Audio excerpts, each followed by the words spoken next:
కాడ నుంచి కాలేజీ అబో క్లాస్ మొత్తం కూడా గంజాయి అనేటువంటి పేరు మన రాష్ట్రంలో బలంగా మాట్లాడుతున్నారు.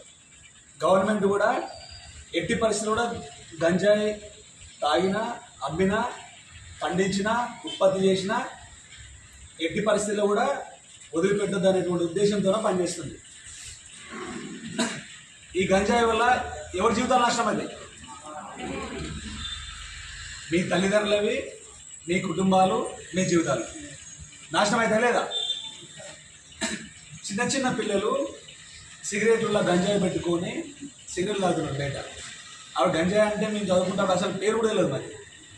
ఇప్పుడు అటువంటిది పల్లెటూరు స్కూళ్ళల్లో ఏమంటారు జడ్పీహెచ్ఎస్ స్కూల్ చదువుతున్నటువంటి పిల్లలు కూడా దాన్ని యూజ్ చేస్తున్నారు. ఇదేంటంటే హైదరాబాద్లో పోయి ఏం పని లేకుండా ఉండి అక్కడ ఏదో పని చేసుకుంటా వాళ్ళు అలవాటు చేసుకొని ఇక్కడ ఊర్లోకి వచ్చి మళ్ళీ ఇక్కడ ఉన్నటువంటి పిల్లలకి అది అలవాటు చేసి ఆ లేని కొత్త ప్రపంచంలోకి మనం వెళ్తున్నాం.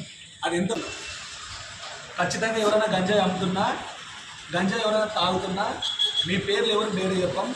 మీరు ఇన్ఫర్మేషన్ ఇస్తే దాన్ని అరికట్టనికే మా వంతు కృషి మేము చేస్తాం. 100% మనమందరం కలిస్తేనే గంజాయి కానీ డ్రగ్స్ కానీ మిగతా ఏ చెడు అలవాట్లైనా మనం కంట్రోల్ చేస్తాం. పోలీసు ఒకటి చేసారా?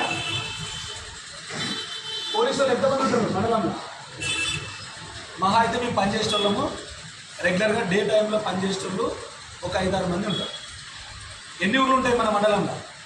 31 ఊళ్ళు ఉంటాయి. వచ్చిన పోలీసు వాళ్ళకి రెగ్యులర్గా ఉన్నటువంటి కేసులు కాకుండా ఇటువంటి మంది కాన్సన్ట్రేట్ చేయాలంటే మీరు ఇన్ఫర్మేషన్ ఇవ్వకుంటే పోలీసు వాళ్ళకి ఎక్కడి నుంచి వస్తారు? వస్తారా? కాదు కదా. మేము ఎవరి కోసం చెప్తున్నాం? మీ గురించే కదా. మీ తల్లిదండ్రుల గురించి, మీ ఊరు గురించి, మీ గురించే చెప్తున్నాం కదా. మరి మీరు అర్థం చేసుకొని మీ గురించి పర్టికులర్స్ ఎవరు చెప్పాం. కనీసం మీ ఊరు పేరు చెప్పాం, మీ పేరు చెప్పాం, మీ గురించి ఎక్కడ కూడా మీ పర్టికులర్స్ మేము చెప్పాం. మీరు జస్ట్ ఇన్ఫర్మేషన్ ఇస్తే మీ ఊరిని మేము బాగా చేస్తామని చెప్తున్నాం. మీ మండలాన్ని మేము మంచిగా చేస్తాం. ఎవరైతే చెడు చేస్తారో వాళ్ళ మీద చట్టపరంగా చర్యలు తీసుకొని వాళ్ళకి కౌన్సిలింగ్ చేసి ఒకవేళ వాళ్ళు ఏమైనా మారలేకుంటే గొప్ప సమాజాన్ని నిర్మించాలంటే విద్యా వ్యవస్థ మంచిగా ఉండాలి, విద్యార్థులు మంచిగా ఉండాలి. గురువులు మంచిగా ఉంటే సరిపోతుందా? విద్యార్థులు కూడా మంచిగా ఉండాలి. పోనీ విద్యార్థులు ఒక్కటే మంచిగా ఉంటే సరిపోతుందా? గురువులు కూడా మంచిగా ఉండాలి కదా. అంటే మన దేశ పునాదులని నిర్మించేది ఉపాధ్యాయులు, మీరు పిల్లర్స్ లాంటిది.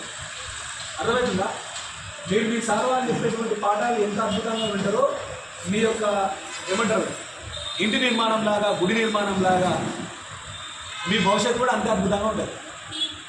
వాళ్ళు చెప్పేది మీరు పట్టించుకోలేదనుకో, వాళ్ళు చెప్పేది మీకు కామెడీ అనిపించింది అనుకో, మీరు చూడండి బయట చాలామంది చదువుకునేటువంటి వయసులో చదువుకోకుండా తల్లిదండ్రులు చెప్పిన మాటలు వినకుండా, ఉపాధ్యాయులు చెప్పినటువంటి మాటలు వినకుండా ఎంతోమంది రోడ్ల మీద ఆటోలు నడుపుతున్నారు, చిన్న చిన్న మెకానిక్లు చేస్తున్నారు, హోటళ్ళలో కప్పలు చేస్తున్నారు, బార్ షాపులలో సర్వీస్ బాయ్గా చేస్తున్నారు. మంచి చదువుకుంటే మనకు మంచి భవిష్యత్తు ఉంటుంది. మంచి చదువుకుంటే మన కుటుంబానికి మంచి చేసిన వాళ్ళం అవుతాం. మంచి చదువుకొని మనం మంచి విలువలతో ఉంటే మన ఊరికి మనం గొప్ప సిటిజన్గా మనం బతుకుతాం. అవునా లేదా? ఇప్పుడు ఎక్కడనో దిశ కేసు జరిగితే ఆ దిశ కేసు గురించి దేశం మొత్తం మనతో మాట్లాడింది. అది మంచి పని, చెడు పని? చెడు పని కదా.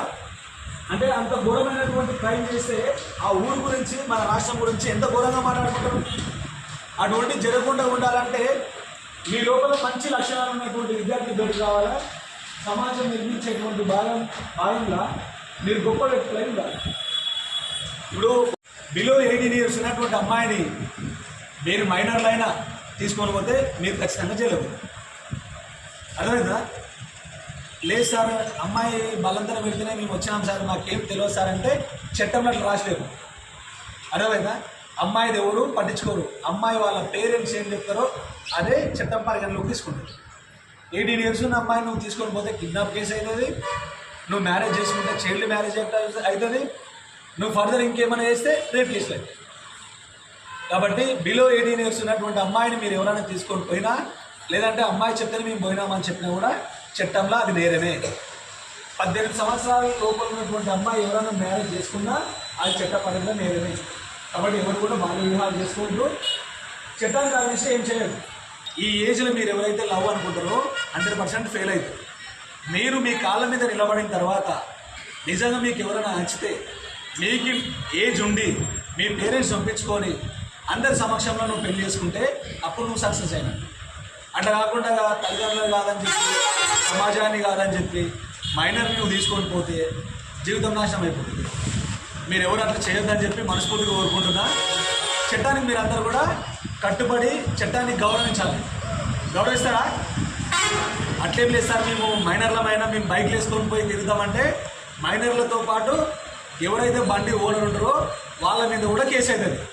మీరు హెల్మెట్లు పెట్టుకోకుండా ట్రిపుల్ రైడింగ్ వేసుకొని లేకుంటే మైనర్లు ఉండి మందు తాగి మళ్ళీ నడిపితే మీ మీద పెద్ద పెద్ద కేసులు అవుతుంది.